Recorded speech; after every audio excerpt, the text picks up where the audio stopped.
be thinking, whoa, whoa, whoa, whoa, whoa, whoa, whoa, whoa. These could be pre-recorded. Or she could live somewhere that's not the US of A that actually tried to contain coronavirus. And you'd be wrong. And you'd be wrong. And you'd be wrong.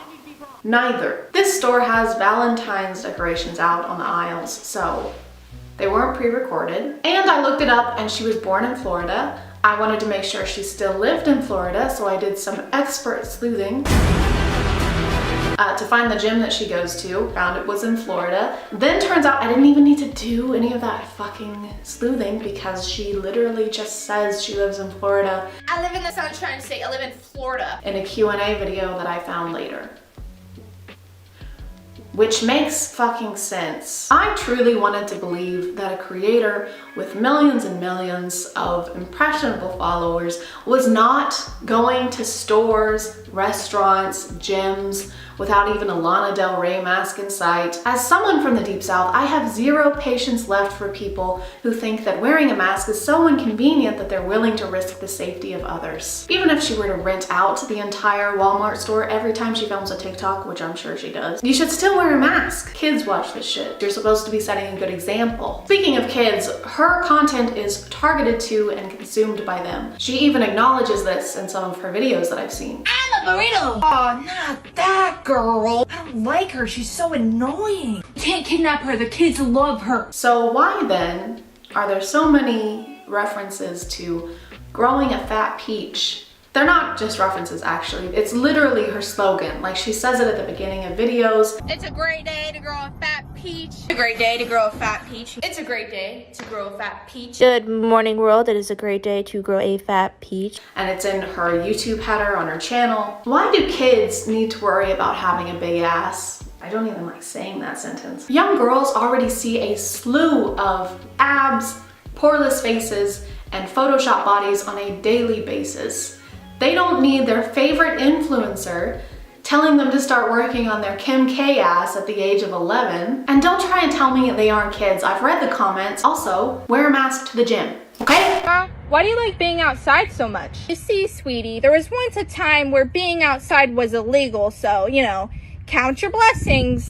Where is it illegal for you to go outside? You're literally outside right now. You do not get to complain. Some of us haven't left our houses and haven't done a single fun thing in almost a year. You've been going to Walmart and IHOP every single day without a fucking mask. Someone's grandma is dead, but at least you got your funfetti pancakes, am I right? This. Ooh, yeah. Stop messing with those chairs. There's coronavirus. You have no idea who's touching those. There is no way that she just ran into the fucking point like that. Yes, there's coronavirus. You dumbass. Ugh! I don't even have a joke for this. Oh, this is so pretty. I gotta touch it. Touchy touch, touchy touch. Can we get this? It's so soft. Stop! Put it down. We're not getting it. Let's go. Dang it. I think I got a boogie. Ooh. Stop! Don't pick your nose in public. That's embarrassing. Okay. Oh, that looks so shiny. I gotta touch it. Stop! There is literally an elderly woman in the background wearing a mask while you rub your face on that seat, shove your fingers up your nose, and then wipe your hands across those glasses that are on display without a mask. Hello, and welcome to a new segment. Let's call this one Amy Woe doing things that would be considered unhygienic even if there were not an ongoing pandemic.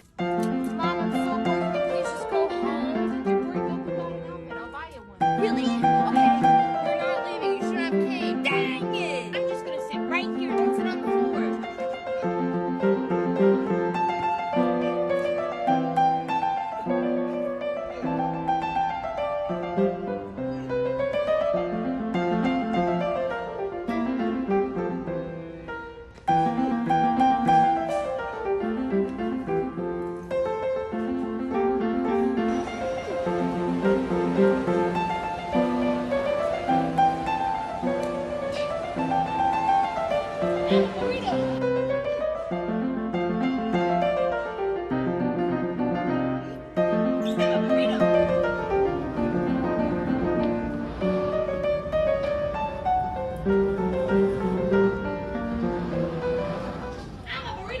You're disgusting, and I don't feel bad for anything I've said in this video. How you make the best content. Every day I wake up, I do not know what I'm gonna create. I don't. I really thrive on living in the moment. Oh, believe me, no one would suspect your manners to be rehearsed. This whole spiel she's on is like a Kanye West tweet. People ask me all the time, Amy, how do you even come up with these ideas? Like, how do you even come up with your videos? Bruh, I have no idea anything. People ask me all the time how I come up with my ideas, my brilliant ideas. And I just say to them, you know, bruh, I have no idea anything.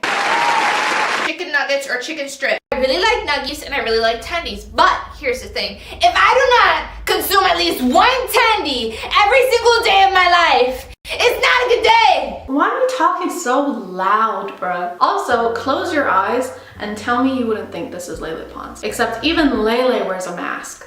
You know you're doing something wrong when I can compare you to Lele Pons and you come out the runner-up. I was gonna try and make this video a little longer than my other ones, but I honestly can't stomach watching any more of this trash. I'm sorry if this video became less about cringe and more about, oh wow, this person is legitimately a piece of shit. But yeah, I wish this person didn't have over 11 million followers on their platform of mostly kids, so they never get called out for anything. If you are still here, thank you so much for watching. I appreciate you clicking on my video out of all the videos that are on here, and I will see you next time. Okay, bye.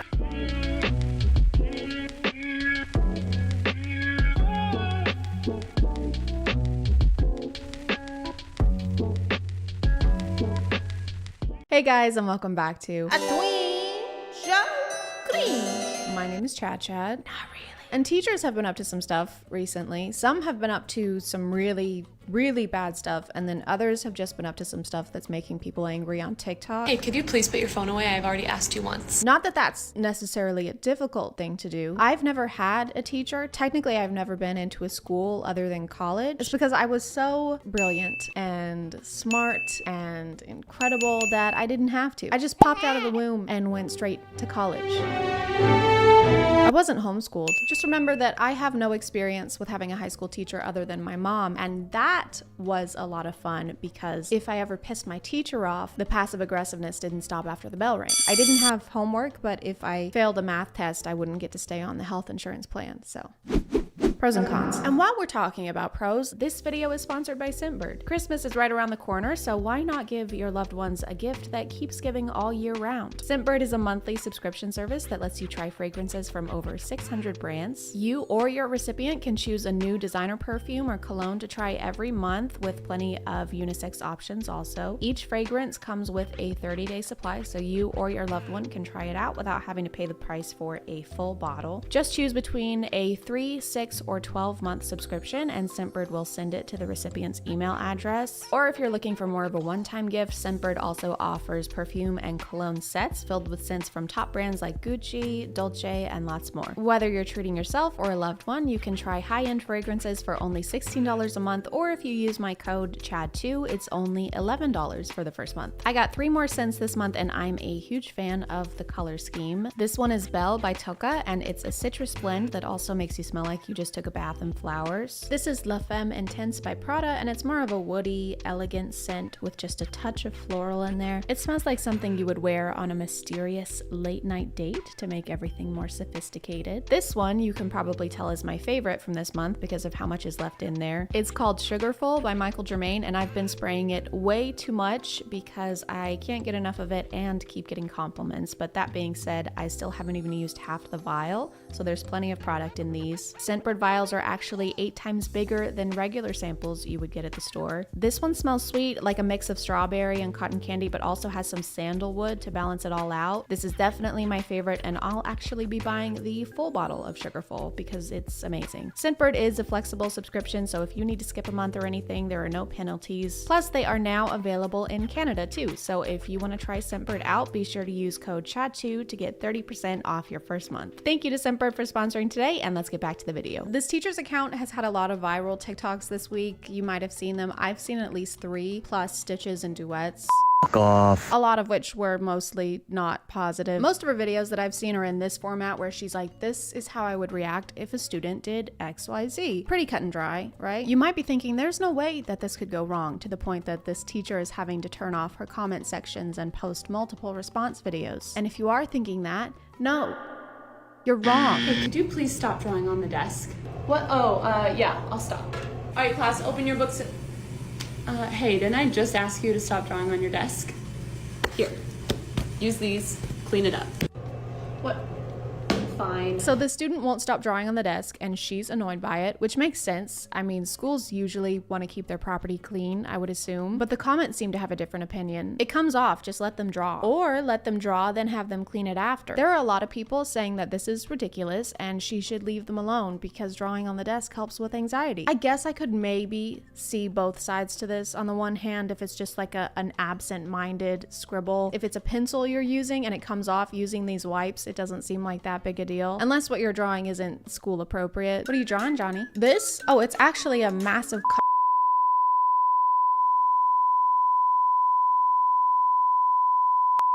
a butthole. Okay, well, please clean it up. Just let him draw. He has anxiety. But I can also see being a teacher and this kid isn't listening to you while you're trying to keep your classroom clean. Teachers don't get paid a lot, guys. I don't know if you've heard or not. Definitely not enough to be like guardians of the school desks. I can't say that without sounding like a Visco girl. Desks. Like, is that in the job description for being a teacher? Must be able to teach kids 9 through 12, must make TikToks between class periods, and must personally ensure the safety and quality of all desks on school grounds with your life. Or you're fucking fired. Miss Cheney? Yeah? I've been trying to get all these drawings off of the desk, but they're just not coming out. Oh, you don't have to do that. You're not even the one that drew on the desk. But if during your work time you want to keep trying to get it off and make it your project, I'm totally fine with you doing that. By the end of the school year, these are going to be off of the desk. Okay, and now we're enlisting other students to try and get the drawings off. They're not even bad drawings. And if they haven't come off at this point, I think it's fate. They're supposed to be there. You might actually cause a Nexus event if you keep trying to erase them. Hey, Miss Cheney, can I go to the bathroom? Yeah, of course, go ahead. Okay, thanks. This is something I'll never understand about school, is having to ask to go to the bathroom. I have anxiety. Shocking, but it was a lot worse in high school, like a lot. If I had been in school and had to ask for permission to go to the bathroom, I just wouldn't do it. I would just remove the need to use the bathroom from my body. I would transcend morality. You have to raise your hand, the teacher stops talking and everyone looks at you, and then everybody is gonna know that you, a human being, use the bathroom. That's fucking embarrassing. Right, here you go. Hey, when you go to the bathroom, if you're getting a snack, could you just let me know? I don't understand the issue with this one because they got snacks. Kids eat a lot. They probably were just hungry and grabbed them from the vending machine on the way back. Not really what I would call sus unless they came back through the vent. Bye everyone, have a great day. See you tomorrow. Hey, can I chat with you for just a sec? Okay, so do you have any medical conditions I need to be made aware of? Are you legally allowed to ask a student that? Like, are you allowed to just go up to them and be like, hey, I was just wondering, is there a particular reason, perhaps a medical one, that you shit so often? Or is shitting violently and frequently just like a hobby of yours? The 10-15 minute bathroom breaks really need to end. Our class is only 45 minutes long, which means you are missing a lot of instruction by being gone for 15 minutes. Personally, I don't think I would ever be able to go up to a student and ask them what they're actually doing when they're using the bathroom. That just seems stressful for all parties involved. Maybe there's a better way to go about it, right? Like maybe you could have students fill out forms detailing their entire medical history the first day of class, or put security cameras in the bathroom stalls. It's way less intrusive. I think the biggest reason I've seen so many angry comments on this account is about this particular topic, which is students having cell phones in class. Hey, can you please put your phone away? Thank you. Hey, could you please put your phone away? I've already asked you once. Thanks. Okay, here's the deal. I shouldn't have to ask you 3 times to put your phone away. I can see that you're playing a game. So you're gonna put your phone in the phone jail and it'll sit over there until the end of class when you can pick it up right before you leave. Sound good? Here you go. She had to turn off comments on this one, but I've even seen people go onto her other videos just to leave a comment about this one because it made them that angry. Again, I've never been to a high school class, but if you don't want your phone taken away, then maybe just don't be on it when the teacher looks at you. I mean, whenever I was sitting in class, I would check my phone, but you have to do it discreetly. So it just seems like this student is bad at being sneaky. Like, if you can't check your phone without your teacher busting you every time, you kind of deserve to have your phone taken away at that point. Just get better at being deceitful. It's the right thing to do. I teach high school and I think this policy is very fair. If they finish early or if I tell them that they can go on their phones, then they can go on their phones.